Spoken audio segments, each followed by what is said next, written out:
বিগত আমলে এমন ব্যক্তিকে বাইতুল মুকাররমের খতিব বানানো হয়েছিল যিনি সেই দলের এমপি পদপ্রার্থী ছিলেন। তার নামাজ পড়ানোকে কেন্দ্র করে আজ বাইতুল মুকাররমে মারামারির ঘটনা ঘটেছে। ইন্না লিল্লাহি ওয়া ইন্না ইলাইহি রাজিউন। এই জাতীয় মসজিদে জোর করে খতিব হওয়া কি ইসলাম সমর্থন করে? ইন্না লিল্লাহ। নতুন সংবাদ, বাইতুল মুকাররমে যদি আজকে জুমার সময় মারামারি হয়ে থাকে, আমরা জানি না কি ঘটেছে। প্রশ্নকর্তা যদি নিশ্চিত হয়ে থাকেন, যদি এরকম ঘটনা ঘটে থাকে, তাহলে এটা হবে আমাদের জন্য খুবই লজ্জাজনক এবং খুবই দুঃখজনক একটি ব্যাপার। যারাই এখানে মারামারির পরিবেশ তৈরি করেছে তারাই ইসলামী দৃষ্টিকোণ থেকে মসজিদের সম্মানহানি করেছে, মসজিদের মর্যাদা নষ্ট করেছে। যদি কোনো ব্যক্তি ইমাম নিযুক্ত হন, তাহলে সেক্ষেত্রে তার নিজের যে ইমেজ, এটাকে পরিষ্কার রাখার দায়িত্ব তার। কারণ ইমাম এমন ব্যক্তি যাকে সবাই অনুসরণ করবে, অনুকরণ করবে। বিধায় কোনো ইমাম যদি নিজের কর্মকাণ্ডের কারণে তিনি বিতর্কিত হয়ে যান, তাহলে সেক্ষেত্রে সেই ইমামের কর্তব্য হয়ে যায় নিজে থেকে সরে যাওয়া। যে কোনো মসজিদের জন্য প্রযোজ্য। হ্যাঁ, অহেতুক বিতর্ক সৃষ্টি করছেন সেটা এক জিনিস, কিন্তু আপনার মুসল্লিদের মেজরিটি আপনাকে চায় না, এরকম জায়গায় জোর করে ইমামতি করা শরিয়ার দৃষ্টিকোণ থেকে জায়েজ নাই। নবী করিম সাল্লাল্লাহু আলাইহি সাল্লাম সেই ব্যক্তির সমালোচনা করেছেন বা সেই কাজটাকে তিনি নিন্দা হিসাবে উল্লেখ করেছেন, হাদিসে আখ্যায়িত করেছেন। যদি কোনো ব্যক্তি ইমামতি করেন অথচ তার মুসল্লিরা তার উপরে কারিহ বা নাখোশ, মুসল্লিরা তাকে চায় না, তারপরে তিনি জোর করে ইমামতি করতে চান, এই ইমাম কখনো ভালো মানুষ হতে পারে না এবং এই কাজটা কখনো ভালো কাজ হতে পারে না। নবী করিম সাল্লাল্লাহু আলাইহি ওয়াসাল্লামের হাদিসে এই কাজটি খারাপ হওয়ার ব্যাপারে আলোচনা হয়েছে। অতএব এই রকম পরিস্থিতিতে জোর করে আমাকে ইমামতি করতে হবে, খতিব করতে হবে, এটা একেবারেই ন্যাক্কারজনক। এবং বিশেষ করে জাতীয় মসজিদের মতো জায়গা, যেখানে আসলে গোটা দেশের মানুষ যেটার দিকে তাকিয়ে থাকে, যেখান থেকে শেখার চেষ্টা করে, সেখানে এরকম ঘটনা যদি হয়ে থাকে সেটা খুবই দুঃখজনক এবং মনোবিপ্রেত ঘটনা। এরকম হওয়া উচিত না। মসজিদের আদব লেহাজ আমাদের সবাই বজায় রাখা উচিত। সবাই, কোনো যুক্তিতে মসজিদে মারামারি, কোনো যুক্তিতে যে মসজিদই হোক, সেটা গ্রহণযোগ্য না। আল্লাহ তাআলা আমাদেরকে হেদায়েত দান করুন। আর ইমাম সাহেব, খতিব সাহেব হিসাবে যারাই দায়িত্বপ্রাপ্ত হবেন, তারা বিতর্কের ঊর্ধ্বে থাকার চেষ্টা করবেন। হ্যাঁ, মানুষ হিসাবে কেউ বিতর্কের ঊর্ধ্বে উঠে যাবেন না, ভুল আমাদের হতে পারে।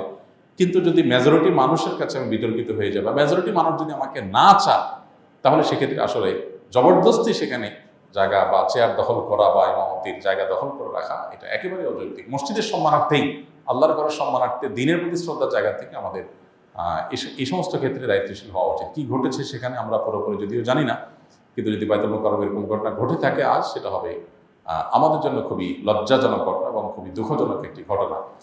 কিছু কিছু মানুষ, কিছু কিছু পদ, এগুলোতে যদি আমরা সচেতন সতর্ক না হই, আমি যদি কোনো প্রচলিত রাজনৈতিক দলের কোনো একটা, যেখানে বিতর্ক আছে, যেটা নিয়ে এদেশে দ্বন্দ্ব আছে, চিরন্তন দ্বন্দ্ব এদেশে অব্যাহত, কোন একটা দলের অনুসারী, আমি খুল্লম খোলা সে দলের অনুসরণ করেছি, অথচ আমি আবার সবার ইমামতি করতে চাই, তাহলে সেক্ষেত্রে মানুষজন যদি অন্তত সেটাকে ভালোভাবে না নেয়, তো আমি ব্যক্তিগতভাবে মনে করি যে এটা আসলে ধরে রাখা উচিত না। এখানে দায়িত্বশীলতার জায়গা আছে। আবার যদি লোকজন সাথে নিয়ে এসে, ক্যাডার নিয়ে এসে, অনেক মসজিদে এরকম হয় যে সাথে ক্যাডার নিয়ে আসলাম, এনে মসজিদ দখল করলাম, খুবই লজ্জাজনক অধ্যায় এটা। ক্যাডার নিয়ে দখল করাটা যেরকম লজ্জাজনক, ক্যাডার নিয়ে উৎখাত করাটাও লজ্জাজনক। এগুলো পুরোটাই আসলে আল্লাহর ঘরের শানের সাথে যায় না, আল্লাহর ঘরের প্রতি আদব লেহাজের বরখেলাপ। আমরা এই ধরনের ঘটনা যদি ঘটে থাকে, তাহলে আমার মনে হয় খুব নিকৃষ্ট একটা উদাহরণ তৈরি হলো বাংলাদেশে। আল্লাহ তাআলা আমাদেরকে হেফাজত করুন। এর সাথে যারা জড়িত আছে তাদের সবাইকে আইনের আওতায়, বিচারের আওতায় আনা উচিত। যে আল্লাহর ঘরের সম্মানহানি, জাতীয় মসজিদে বিশৃঙ্খলা সৃষ্টি, এটা কোনোভাবে গ্রহণযোগ্য হতে পারে না। দলবল নিয়ে, আপনি লোকবল নিয়ে, ক্যাডার বাহিনী নিয়ে এসে মাস্তানি করবেন, এই মাস্তানির জায়গা অন্তত আল্লাহর ঘর না। আল্লাহর ঘরে মাস্তানি কোনোভাবে গ্রহণযোগ্য হতে পারে না। এর বিরুদ্ধে সর্বোচ্চ ব্যবস্থা গ্রহণ করা উচিত। আল্লাহ তাআলা আমাদেরকে হেদায়েত দান করুন। সম্প্রতি ঢাকা বিশ্ববিদ্যালয়ে নির্যাতনের মাধ্যমে এক ব্যক্তিকে খুন করা হয়। ইসলামে এদের শাস্তি কি এবং ভবিষ্যতে যেন এমন ঘটনার পুনরাবৃত্তি না হয়, তার জন্য আমাদের কেমন পদক্ষেপ নেওয়া দরকার? দেখুন, এ বিষয়ে আমরা বলেছি, ইসলাম আমাদেরকে দায়িত্বশীল হতে বলে। কোনো অবস্থাতেই একজন মানুষ যে কোনো অপরাধের বিচারের ভার নিজের কাঁধে তিনি তুলে নিতে পারেন না। যে কোনো অন্যায়ের বিরুদ্ধে আমরা কথা বলবো এবং অসৎ কাজকে আমরা বাধা প্রদান করব। কেউ অন্যায় কাজ করলে হাত দিয়ে সেটাকে থামানোর নির্দেশনা নবী সাল্লাল্লাহু আলাইহি ওয়াসাল্লাম করেছেন। ফালগাইয়িরহু বিয়াদি, আমরা সেটাকে থামিয়ে দেওয়ার চেষ্টা করব কোনো অন্যায় হতে দেখলে। কিন্তু সে অন্যায়ের বিচার আমি করতে যাব না। থামানো এক জিনিস আর বিচার করা আরেক জিনিস। একজন আরেকজনের উপর অন্যায় করছে, আমি দেখছি, তাহলে আমি থামিয়ে দিলাম। একজন চুরি করছে, আমি তার চুরি করতে দিলাম না, এটা এক জিনিস। আর চুরি করছে সেজন্য তার শাস্তি কার্যকর, এটা আরেক জিনিস। শাস্তি কার্যকর করবে একমাত্র আদালত, রাষ্ট্র নির্বাহী বিভাগ, আল মওসুআ আল ফিকহি আল কুয়েতিয়া। বর্তমান বিশ্বে মাসআলা মাসাইলের সবচেয়ে নির্ভরযোগ্য এবং সবচেয়ে বড় যে সংকলন রয়েছে, সেই মওসুআ ফিকহিয়া কুয়েতিয়া বা কুয়েত ভিত্তিক বা কুয়েত থেকে আপনার যে ফতোয়া এবং মাসআলা মাসাইলের যে বিশ্বকোষ এনসাইক্লোপিডিয়া প্রকাশিত হয়েছে বহু খণ্ডে, সেখানে পরিষ্কার করে ওলামা একরামের মতামত উল্লেখ করে শেষে ফাইনাল সিদ্ধান্তে আসা হয়েছে এটি যে কোনো দণ্ডবিধি, শরীয়তের কোনো দণ্ড এটা কার্যকর ব্যক্তিগত পর্যায়ে কেউ করতে পারেন না।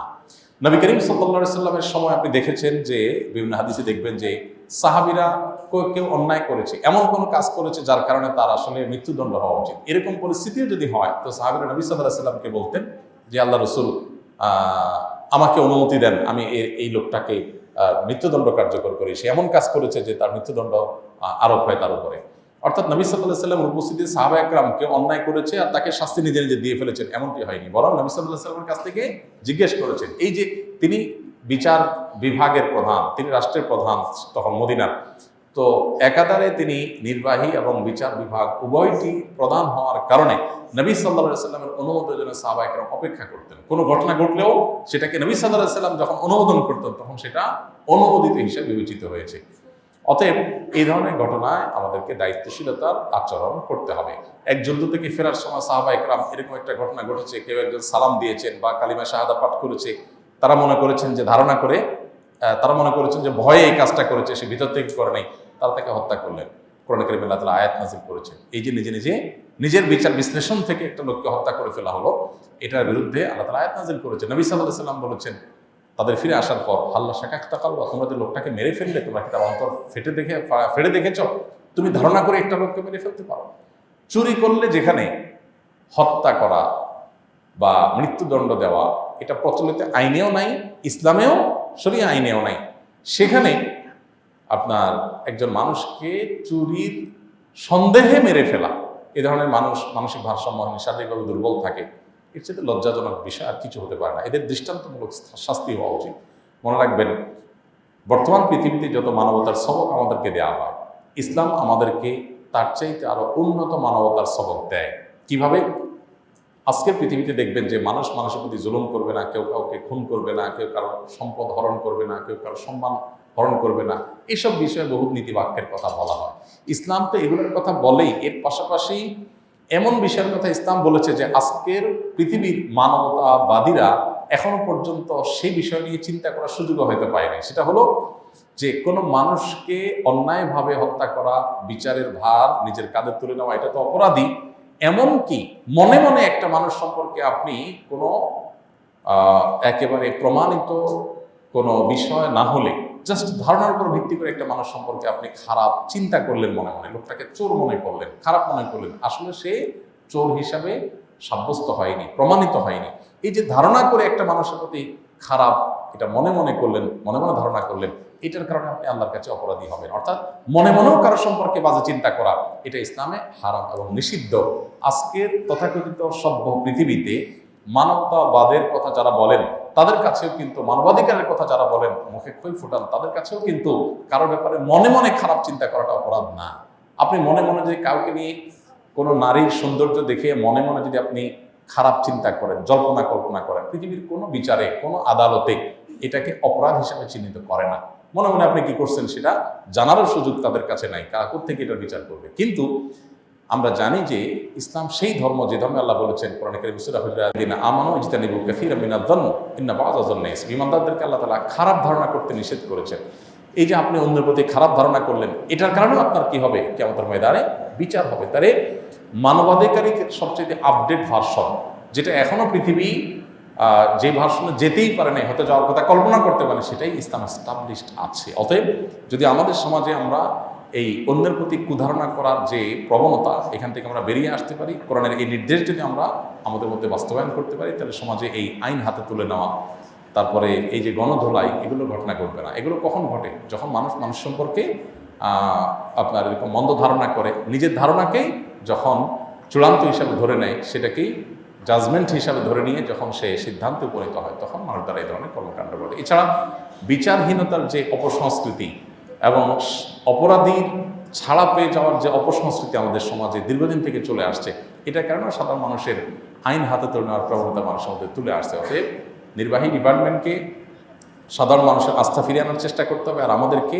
দায়িত্বশীল আচরণ করতে হবে। কোনোভাবেই কোনো মানুষকে কোনো যুক্তিতে আপনি শাস্তি দিবেন, সেটা নিজের কাঁধে নিজের হাতে তুলে নেবেন, এটা জায়েজ নাই। যারা এই কাজ করেছে তারা চরম অপরাধ করেছে, তারা খুনি হিসাবে বিবেচিত, এবং তাদের প্রত্যেককে বিচার আওতায় আনতে হবে, দৃষ্টান্তমূলক শাস্তি দিতে হবে। আল্লাহ তাআলা আমাদের সবাইকে এ ধরনের ঘটনা থেকে আমাদের সবাইকে আল্লাহ হেফাজত করুন। এ সমাজ যেন কোনো গণধোলাইয়ে মানুষ মারা গেছে বা কোনো মানুষকে গণধোলাইয়ের মুখোমুখি করা হচ্ছে, এরকম ঘটনা যেন আমাদের শুনতে না হয়। আমরা যেখানে থাকবো, যেখানে দেখবো এই জাতীয় কোনো দায়িত্বজ্ঞানহীন আচরণ করতে দেখলে মানুষকে আমরা থামিয়ে দেওয়ার চেষ্টা করব। অনেকে আছে নিজে আবার সেখানে গিয়ে সামিল হয়, তাদের সাথে যোগদান করে।